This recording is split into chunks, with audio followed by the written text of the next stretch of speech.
សួស្តីទាំងអស់គ្នាខ្ញុំ Joseph Partnership Manager នៅ iVloy ថ្ងៃនេះខ្ញុំនឹងនាំទាំងអស់គ្នាទៅមើលពីវិធីនៃការបង្កើត account នៅក្នុង Vloy ទាំងអស់គ្នាដែលវាងាយស្រួលក្នុងការបង្កើត account ក៏ដូចជាងាយស្រួលក្នុងការរកប្រាក់បន្ថែមផងដែរ Vloy គឺជា platform សម្រាប់ freelancer ថ្មីមួយនៅក្នុងប្រទេសកម្ពុជារបស់យើងទោះបីជាអ្នកជា videographer, photographer, graphic designer ឬក៏ translator ឬក៏ skill ផ្សេងៗរបស់អ្នកទាំងអស់គ្នាក៏ដោយគឺ platform Vloy ទទួលយក freelancer គ្រប់ skill ទាំងអស់តែម្ដងហើយដើម្បីបង្កើត account មួយពេញលេញនៅក្នុង Vloy បានអ្នកទាំងអស់គ្នាត្រូវតែមាន profile ដើម្បីដឹងថាអ្នកគឺជានរណាហើយ skill ធ្វើអ្វីដែរទី2គឺការបង្កើត service តើតើជាមួយនឹង skill ដែលអ្នកទាំងអស់គ្នានឹងធ្វើជូនអតិថិជនរបស់អ្នកទាំងអស់គ្នាហើយគ្រប់ទាំងសេវារបស់យើងគឺមានតម្លៃលើទីនោះស្រាប់តែម្ដងអញ្ចឹងនៅពេលដែលអ្នកមាន account ពេញលេញហើយ client អាចចាប់ផ្ដើម booking ទៅលើសេវាកម្មរបស់អ្នកទាំងអស់គ្នាបានហើយពិសេសជាងនេះទៅទៀតរាល់ payment ទាំងអស់ដែលអ្នកទាំងអស់គ្នាបានរកបានពីក្នុង Vloy អ្នកទាំងអស់គ្នានឹងទទួលបាន 100% តែម្ដងមានន័យថា Vloy គឺមិនកាត់ភាគរយចេញពីក្នុង payment របស់អ្នកទាំងអស់គ្នានោះទេសូម្បីតែលុយ deposit ក្នុង platform ក៏អត់មានដែរហើយចំណុចពិសេសមួយទៀតគឺនៅពេលដែលភ្ញៀវបាន booking សេវារបស់អ្នកទាំងអស់គ្នាលុយ 100% Vloy គឺជាអ្នកទុកអញ្ចឹងមានន័យថានៅពេលដែលអ្នកទាំងអស់គ្នាចប់ project របស់អ្នកទាំងអស់គ្នាពេលណាអ្នកទាំងអស់គ្នាអាច claim យកលុយចេញពីក្នុង account Vloy នេះបានតែម្ដងហើយពួកយើង Vloy នេះគឺធានាថាលុយរបស់អ្នកទាំងអស់គ្នា 100% នឹងបានទៅក្នុងអកុងធនាគាររបស់អ្នកទាំងអស់គ្នានៅពេលដែល project ចប់ Stream នោះនៅតោះមើលពីរបៀបនៃការបង្កើត account អញ្ចឹងវីដេអូមួយនេះគឺយើងមាន3ចំណុចសំខាន់ដើម្បីបង្កើត account នៅក្នុង Vloy ចំណុចទី1 how to sign up ចំណុចទី2 create a freelancer profile និងចំណុចទី3ការបង្កើត service អញ្ចឹងទាំងអស់គ្នាដើម្បីបង្កើត account Vloy បានយើងត្រូវតែចូលទៅក្នុង website របស់ Vloy ដែលមានឈ្មោះថា vloy.asia ដែលខ្ញុំបានរៀបចំនៅទីនេះស្រាប់នៅពេលដែលទាំងអស់គ្នាបានចូលមកដល់ page មួយនេះអ្នកនរគ្នានឹងឃើញ interface របស់វាបែបនេះឯងអញ្ចឹងនេះគឺជាពាក្យថា start as a freelancer log in និង sign up ច្បាស់យើងត្រូវតែចូលពាក្យថា sign up យើងទាំងអស់គ្នាវាយតាមអ្វីដែលគេ require មកដូចជា email របស់យើង email នេះគឺជា email ដែលយើងប្រើប្រាស់រាល់ថ្ងៃអញ្ចឹងណាឬក៏ email មួយដែលយើងអាចចងចាំ password បានហើយ password ដាក់មកអីក៏បានដែរ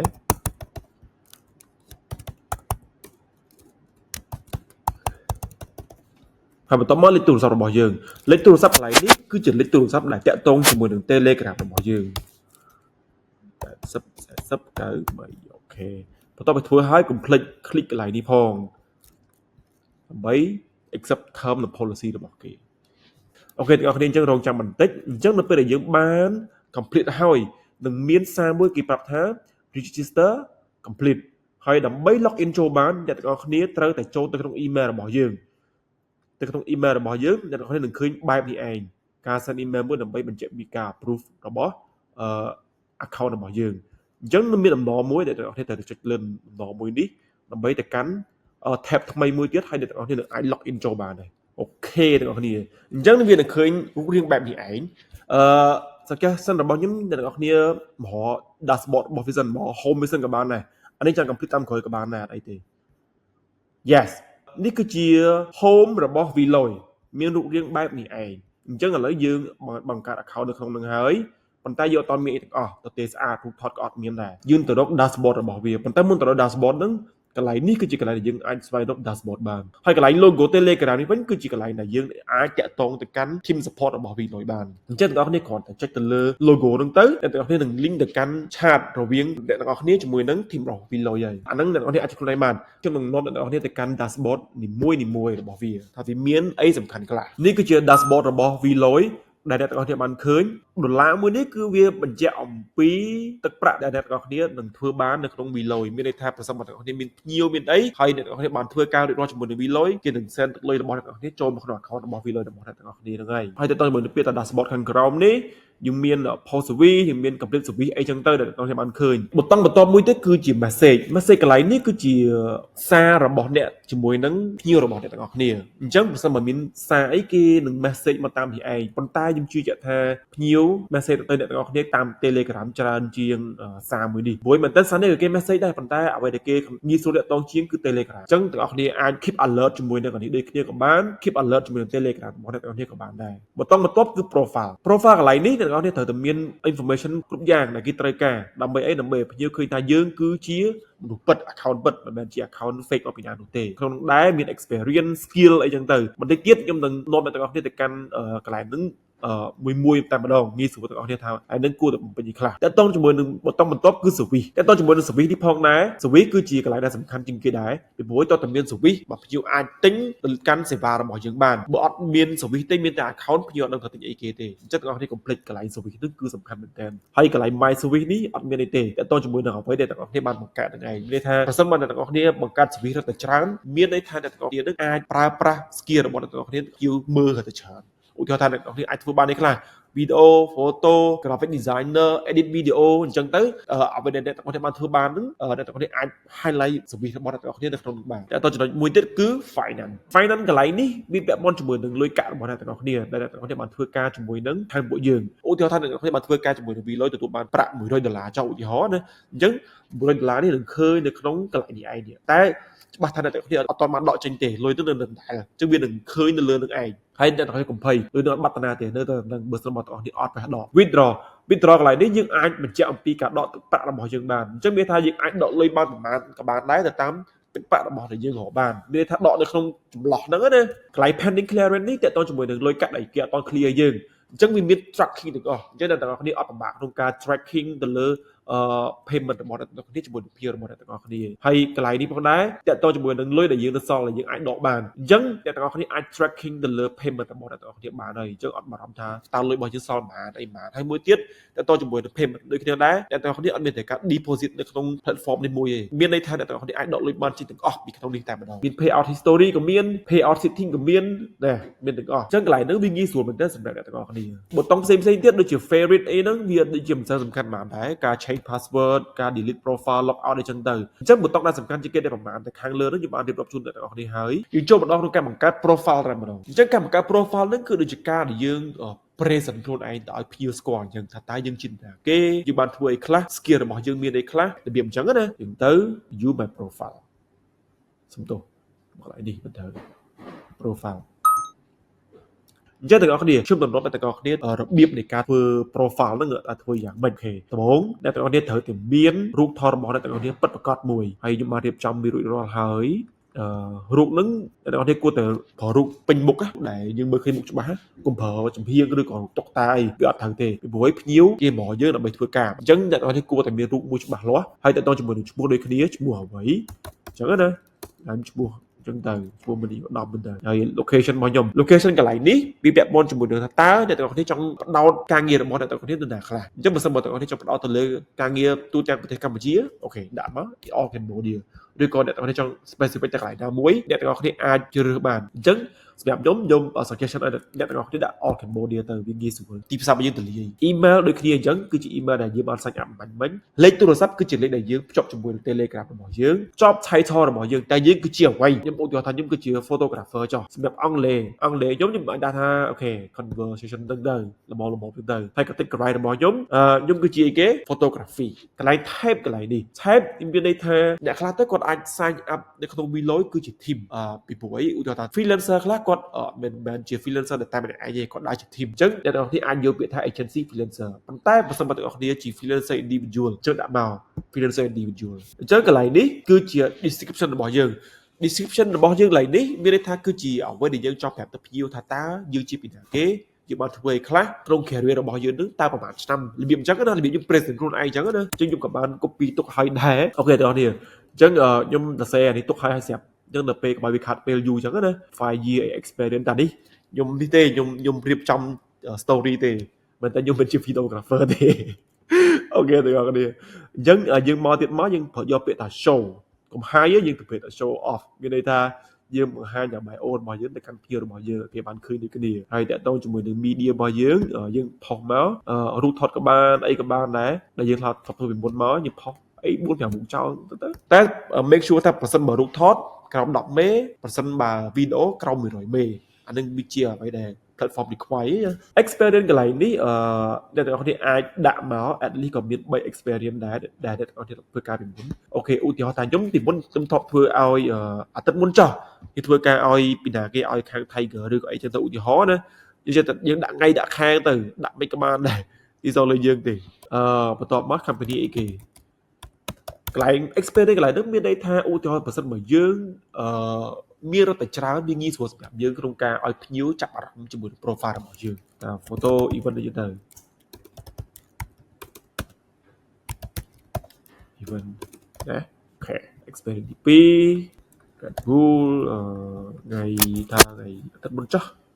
1ខែ5 2025 2សំទោសដល់អ្នកយ៉ាចាំvideographer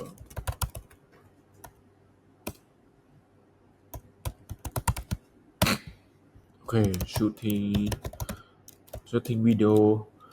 content អញ្ចឹងទៅអូខេ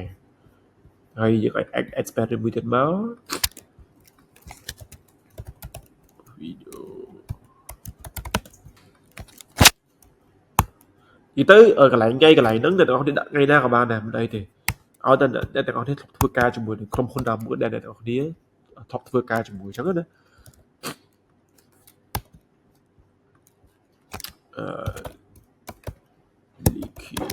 កន្លែង experience កន្លែងហ្នឹងអ្នកទាំងអស់គ្នាគួរតែដាក់ experience មួយណាដែលវាធ្វើឲ្យ profile របស់អ្នកទាំងអស់គ្នាហ្នឹងគឺចាប់អារម្មណ៍ច្រើនអញ្ចឹងបើសិនបើដាក់ហ្នឹងមកភ្ញៀវផ្សេងៗគាត់នឹងចាប់អារម្មណ៍ដូចគ្នាដែរ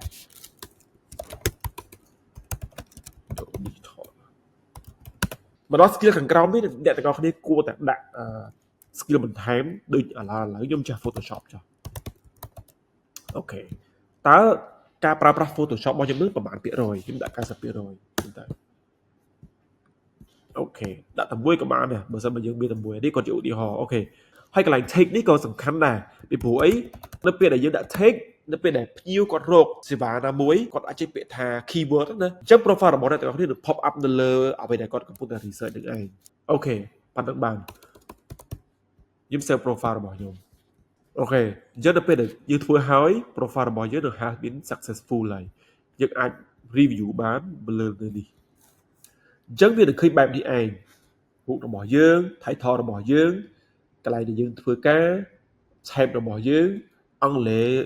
label របស់យើងទៅហើយ about yourself នេះការងាររបស់យើងដែលយើងបានធ្វើ experience របស់យើង skill អញ្ចឹងវាឃើញបែបនេះវា clean សម្រាប់យើងឯងថាអូខេទាំងអស់គ្នាអញ្ចឹងនៅពេលដែលយើងបានធ្វើ profile នៅក្នុង Vlog ហើយចំណុចដែលសំខាន់ហើយខ្វះបានមួយទៀតគឺការបង្កើត service វាដូចជាយើងលក់អីវ៉ាន់អញ្ចឹងយើងមានតុំលក់អីវ៉ាន់ប៉ុន្តែយើងមានអីវ៉ាន់លក់ឯងអញ្ចឹងភ្ញៀវចូលមកក៏ដឹងតែតិចអីដែរអញ្ចឹង service ហ្នឹងគឺជារឿងដែលសំខាន់បំផុតនៅក្នុង platform របស់យើងបង្កើត service មែនទែនវាមិនសូវស្មុគស្មាញប៉ុន្មានទេតែគ្រាន់តែវា take time តិច anyway វានៅតែងាយស្រួលសម្រាប់អ្នកទាំងអស់គ្នាដដែលបើសិនបើអ្នកទាំងអស់គ្នាព្យាយាមមើលវាឲ្យបានយល់យើងមកកន្លែងបង្កើត service កន្លែងនេះវាមាន general អញ្ចឹងដោយសារតែខ្ញុំបានរៀបចំវារួចរាល់ហើយអញ្ចឹងទាំងអស់គ្នានេះគឺជាការបង្កើត service របស់យើងចឹងទាំងអស់គ្នាដូចខ្ញុំបានប្រាប់អ្នកទាំងអស់គ្នាមិញអញ្ចឹងការបង្កើត service គឺមានសារៈសំខាន់មែនទែនអញ្ចឹងទាំងអស់គ្នាត្រូវតែបង្កើត service ដើម្បីឲ្យភ្ញៀវបានឃើញអំពីថាយើងអាចធ្វើបាននេះខ្លះប៉ុន្តែមួយទៀតអ្នកទាំងអស់គ្នាត្រូវតែ specialize ទៅលើ service របស់យើងឧទាហរណ៍ថាមែនតើប្រសិនបើយើងគឺជា photographer ម្នាក់យើងមាន ability ក្នុងការថតរូបច្រើនមែនតើត្រូវអត់ចេះថតច្រើនមែនតើប៉ុន្តែប្រសិនបើឧទាហរណ៍ថាយើងក៏អាចថតម្ហូបឯងប៉ុន្តែយើងអាចខ្លួនឯងជាអ្នកថតម្ហូបដែរអញ្ចឹងណាអញ្ចឹងនៅពេលដែលមានភ្ញៀវដែលគាត់រហហើយបន្ទាប់មកគាត់ទៅធ្វើការមួយយើងធ្វើអត់បានល្អឲ្យគាត់អានេះឃើញយើងខ្លួនឯងតែម្ដងអញ្ចឹងសម្រាប់ខ្ញុំលើកទឹកចិត្តឲ្យអ្នកទាំងអស់គ្នាគួរតែ focus ទៅលើ experience មួយណាដែលយើងមានសិនហើយសម្រាប់ការងារណាដែលយើងអាចបានធ្វើអ្នកទាំងអស់គ្នាគួរតែ explore ទៅកាន់វាបន្ថែមសិនចាំយើងអាច pop up service នឹងទៅលើ profile របស់យើងវាល្អជាងក្បាច់ខូចការងាររបស់យើងអូខេទាំងអស់គ្នាងាយស្រួលអញ្ចឹងដោយសារតែខ្ញុំបានរៀបចំវាទុកហើយខ្ញុំទៅបញ្យល់អ្នកទាំងអស់គ្នាពីចំណុច1តែម្ដងខ្ញុំនឹងបង្កើត service មួយតាក់ទងជាមួយនឹង event recap video ខ្ញុំទៅមួយចំណុចម្ដងឲ្យអ្នកទាំងអស់គ្នាបានមើលអូខេ event video recap តើខ្ញុំចំណាយពេលប្រហែលក្នុងការធ្វើវាខ្ញុំថាគិតថា5ថ្ងៃចុះហើយទៅដល់ជាមួយនឹង price type កន្លែងនេះអ្នកទាំងអស់គ្នាត្រូវតែយកពាក្យមួយនេះ variable price option មានន័យថាតម្លៃរបស់យើងគឺមាន optional របស់យើង categorize event video អង់គ្លេសដូចគ្នាដែរដាក់ conversational អូខេសម្រាប់តម្លៃនីមួយរបស់ពួកយើងបានគិតល្អមែនតើទៅលើការដាក់ option សម្រាប់ភ្ញៀវអញ្ចឹង option ទី1តើយើងមានតម្លៃប្រមាណឥឡូវនេះខ្ញុំនឹងឧទាហរណ៍ option ទី1ឲ្យអ្នកនរគ្នាបានឃើញតែម្ដងសម្រាប់ option ទី1តើពួកយើងគួរចំណាយពេលប្រមាណស៊ីសងលើអ្នកនរគ្នាទេបើសិនបើអ្នកនរគ្នាគិតថាអូខេតម្លៃប៉ុណ្ណេះយើងធ្វើតែរយៈពេលប៉ុណ្ណេះទេអត់ឲ្យកែច្រើនឬក៏អត់អីទេអញ្ចឹងតម្លៃសម្រាប់តម្លៃទី1នេះគឺជាវីដេអូទី1ដែលខ្ញុំបានរៀបចំ event recap video short video with capture the best moment of your event great for social media and brand content អូខេអញ្ចឹងសម្រាប់វីដេអូតម្លៃ$180មួយនេះតែខ្ញុំដាក់ option ទី1ហ្នឹងខ្ញុំធ្វើរយៈពេល3ថ្ងៃកែបាន2ដងអញ្ចឹងសួរថាតើអ្វីខ្លះដែលយើងអាចផ្ដល់ឲ្យទៅកាន់ភ្ញៀវវីដេអូចំនួន1ថតចំនួន2ម៉ោងអត់លើសពីហ្នឹងទេហើយសម្រាប់វីដេអូគឺមានរយៈពេលត្រឹមតែ30ទៅ60សេកុងតែប៉ុណ្ណោះមានជំនាញ background ជាមួយនឹង simple text អត់មាន graphic design អីផ្សេងៗដែលអាចចូលមកក្នុងនឹងវីដេអូតម្លៃប៉ុណ្ណឹងបានទេនេះគឺជា option ទី1របស់ពួកខ្ញុំអូខេទាំងអស់គ្នាហើយនេះគឺជា option ទី2ដែលខ្ញុំបានរៀបចំអញ្ចឹង event recap video ដដែលរយៈពេល4ថ្ងៃកែចំនួន2ដងហើយនេះគឺជា scope ការងារដែលខ្ញុំបានផ្ដល់ឲ្យទៅកាន់ភ្ញៀវវីដេអូ1ថតរយៈពេល4ម៉ោងវីដេអូ recap មានចំនួនពី1នាទីទៅ2នាទីមាន music text basic ជាមួយនឹង color grading អូខេអញ្ចឹងឥឡូវយើងថែម color grading ឲ្យភ្ញៀវរបស់យើងតម្លៃ$280នេះគឺជា option ទី2របស់យើងនិយាយទៅអ្នកនរគ្នាសម្រាប់ option ទី1ហ្នឹងនៅពេលដែលយើងថែមរបស់ទាំងអស់ហ្នឹងគឺជារបស់ដែលយើងប្រើ skill របស់យើងត្រូវតែបន្ថែមទឹកប្រាក់ចំនួននៅក្នុងនោះដែរអូខេទាំងអស់គ្នាអញ្ចឹងយើងនឹងមើល option មួយទៀត option ទី3អញ្ចឹងសម្រាប់ option ទី3របស់យើងមានតម្លៃ$380យើងមើល scope ការងាររបស់យើងថាយើងមានអីខ្លះយើងមាន videographer ម្នាក់ full day coverage វីដេអូនោះមានចំនួន2ទៅ3នាទីមាន music មាន text មាន color grading ជាមួយនឹងមាន intro និង outro សម្រាប់តម្លៃពី1ទៅ1នោះមានន័យថានៅពេលដែលយើងដាក់តម្លៃប៉ុណ្ណេះភ្ញៀវទទួលបានតែវីដេអូប៉ុណ្ណេះទេប៉ុន្តែបើសិនបើភ្ញៀវចង់បានវីដេអូណាមួយដែលមើលទៅវាចូលថា energy dynamic អីអាហ្នឹងយើងត្រូវតែថែម budget របស់គាត់ដែរអញ្ចឹងឡើយនេះយើងធ្វើឲ្យ fair ទាំងអស់គ្នាតទៅជាមួយនឹងការធ្វើការងាររបស់យើងនឹងជាមួយនឹងភ្ញៀវរបស់យើងហើយទាំងអស់គ្នាកន្លែង description កន្លែងនេះគឺក៏សំខាន់ដែរប្រសិនបើទាំងអស់គ្នាអត់បំពេញកន្លែងនេះទេSwiss ដែលទាំងអស់គ្នាបានបង្កើតខាងលើនេះគឺតែអត់កើតទេអញ្ចឹងតើតែយើងបង្កើត description nàyនេះតែតជាមួយនឹងការងារដែលយើងត្រូវបន្ថែមពីលើឧទាហរណ៍ថាភ្ញៀវចង់បាននេះបន្ថែមទៅយើងត្រូវថែមតម្លៃលុយដូចគ្នាដែរនិយាយទៅកន្លែងនេះគឺតែតជាមួយនឹងការងារដែលយើងត្រូវប្រើបន្ថែមឧទាហរណ៍ថាឥឡូវបើភ្ញៀវគាត់ចង់បានអីដែលលើសពីក្នុង feature ដែលយើងមាននេះយើងក៏ត្រូវថែមកន្លែងនេះដូចគ្នាដែរស៊ីសងលើខ្លួនយើងទៅតែយើង set អ្វីខ្លះចង់ឲ្យភ្ញៀវបានឃើញអានេះខ្ញុំគាត់ example មកទេអញ្ចឹង location ដូចគ្នាអញ្ចឹង all in Cambodia ទៅហើយកន្លែងនេះតើតោជាមួយនឹងការដែលយើង upload ការងាររបស់យើងពីមុនខ្ញុំនឹង upload media របស់យើងមួយចំនួននៅក្នុងនេះតើនេះត្រូវចាំថាសម្រាប់រូបថតបានត្រឹមតែ10 MB ទេនិងវីដេអូបានត្រឹមតែ100 MB តែប៉ុណ្ណោះហើយទាំងអស់គ្នាកន្លែងនេះមាន2ហ្នឹងហ៎វាមាន feature image ជាមួយនឹង gallery នេះអ្នកទាំងអស់គ្នាអាចផុសរូបពី3ទៅ4 5 image របស់អ្នកទាំងអស់គ្នាទៅឬក៏វីដេអូមួយអញ្ចឹងទៅសម្រាប់កន្លែងនេះវាដូចជា thumbnail អញ្ចឹងទៅពេលដែលយើងផុសរូបអីមួយយើងត្រូវមាន thumbnail ទៅ YouTube អញ្ចឹងណាអូខេទាំងអស់គ្នានេះគឺជា thumbnail របស់ខ្ញុំហើយនេះគឺជាវីដេអូរបស់ខ្ញុំដូចខ្ញុំនិយាយអញ្ចឹងនេះក៏ជា example របស់ខ្ញុំឯងចឹងទាំងអស់គ្នា combine ជាមួយនឹងរូបភាពដែលខ្ញុំដាក់ផុសទៅលើនេះទៅពេលដែលយើង upload រួចហើយមានឃើញបែបនេះអ្នកទាំងអស់គ្នាគ្រាន់តែ save and preview នៅពេលដែលទាំងអស់គ្នា save preview មានន័យថា service របស់អ្នកទាំងអស់គ្នាត្រូវបាន upload ទៅក្នុង profile របស់យើងហើយប៉ុន្តែអត់ទាន់ publish ទេពេលលុះតើតែ admin គេ approve ទៅលើ service របស់យើងសិនទើប service របស់យើងនឹង appear មកលើ profile របស់យើងអញ្ចឹងយើង save and preview គេឃើញ submit ទៅហ៎បាទនេះទាំងអស់គ្នាអ្នកទាំងអស់គ្នាត្រូវតែ select submit serviceអញ្ចឹងតើហើយតើតែ service submit successful ទើប service របស់អ្នកទាំងអស់គ្នានឹងទៅកាន់ admin សម្រាប់ preview កន្លែងនេះយើងធ្វើដើម្បីយើងការពារទៅលើអ្នកដែលគាត់ព្យាយាម lobby ទៅលើតម្លៃវាថាគីឡូគាត់ដាក់តម្លៃធៀបពេកទៅវាធ្វើឲ្យខូចទីផ្សាររបស់ freelancer ផ្សេងៗដូច្នេះហើយបើយើងត្រូវការ approve ពីខាង admin របស់ពួកយើងនៅពេលដែលខាង admin គេ approve ទៅលើ service របស់យើងហើយនេះគឺជាអ្វីដែលអ្នកទាំងអស់គ្នានឹងឃើញទៅលើ screen របស់យើងមានឈ្មោះរបស់យើង title របស់យើង service របស់យើងដែលយើងបានបង្កើតបាញ់មិញហ្នឹង location របស់យើង tab របស់យើង sound របស់យើង skill របស់យើងអញ្ចឹងវានឹងឃើញទីទាំងអស់អញ្ចឹងទាំងអស់គ្នានេះគឺជា account freelancer ពេញលេញមួយដែល freelancer គាត់អាចលក់សេវារបស់គាត់នៅក្នុង platform របស់យើងបានហើយអរគុណសម្រាប់ការតាមដានវីដេអូរបស់ខ្ញុំ Welcome to We Learn Freelancer